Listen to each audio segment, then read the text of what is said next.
Right, let's cut through the bullshit that we see on here all the time and let's go through the top 10 most common mistakes you need to avoid making so that you can make gains in the long run. And at number 1, stop chasing the pump. I know that it's satisfying. It's as satisfying to me as coming is. The pump is just blood rushing into the muscle that you're training. It's a sign that you've trained, but it's not the reason that you could grow. Realistically, you could get a pump off curling 2 kilo dumbbells and you could just do 30 of them and get a pump. But instead, we need to be focused on mechanical tension, training hard, and if you do get a pump, then great. 2, stop judging your sessions by how tired you are. You leave the gym exhausted and think that it means that the session was productive.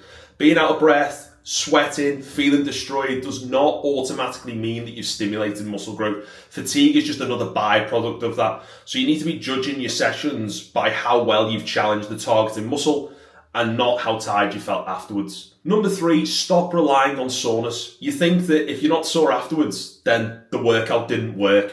Soreness usually comes from doing something new or creating a lot of muscle damage. It is not a requirement for muscle growth. Your overall aim after leg day shouldn't be to not be able to walk out and need in a wheelchair. Number 4 is not training close enough to failure. I always say to my clients, imagine that someone's got a gun to your head. Get the fuck out of here. Oh, what you gonna do? What the fuck you gonna do? And if you can do another rep, then you have not trained hard enough. Your body only grows when you give it a reason to. And if you look at this effective reps model, you'll notice that the last 3 to 5 reps are the most important factors of driving muscle growth. Number 5, not tracking your weights. You just walk into the gym and hope that you'll improve. You wouldn't do that with work. You wouldn't have no KPIs, no targets, because you'd have absolutely no idea of whether you progress from month to month or quarter to quarter. So write everything down, your weight, your reps, and the performance should gradually improve over time. If you've made all of those 5 mistakes, then don't worry, the next 5 are the ones that truly transformed my physique. Number 6, changing your program every week. Not another one? You're constantly changing exercises because you've seen something new online.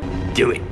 And if you're changing exercises every single week, you can't measure the progress and you can't become technically proficient at any movement whatsoever. So keep your program consistently long enough to improve the lifts before you even consider changing anything. Number 7 is choosing poor exercises. You'd rather choose exercises because they're popular than they'd suit your specific goal.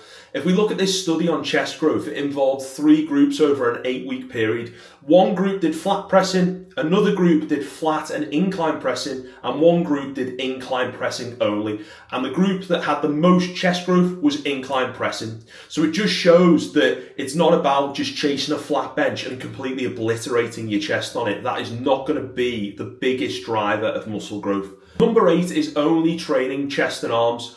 Most guys' attention only goes into training their chest and their bicep, but your shoulder, back and legs contribute far more to your overall physique than people realize. So make sure that you're following a structured program that covers every single body part. Number 9 is lifting far too heavy. Most people would call this ego lifting, but I genuinely think that as an industry, we are responsible for educating you on how to progressively overload properly. Most people think that it just involves adding weight and adding reps every single week. But if your form's breaking down, less tension reaches the muscle that you are intending to grow. So we need to make sure that we progress the load, but we keep the technique constant throughout a 12-week or 6-month block. Finally, number 10 is not resting long enough in between sets.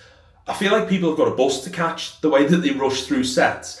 No longer have they put down the weight, they then go straight back into the set afterwards. And if you're still out of breath, you won't be able to produce as much force on the next set, which means less mechanical tension and less growth. So you need to be resting for at least 2 to 5 minutes, depending on what exercise it is that you're doing. Fix those 10 mistakes and you'll make more progress in the next 6 months than you have done in the previous 2 years. And if you want help applying all of those to your own training, then I've put a link in the description below to find out more about coaching.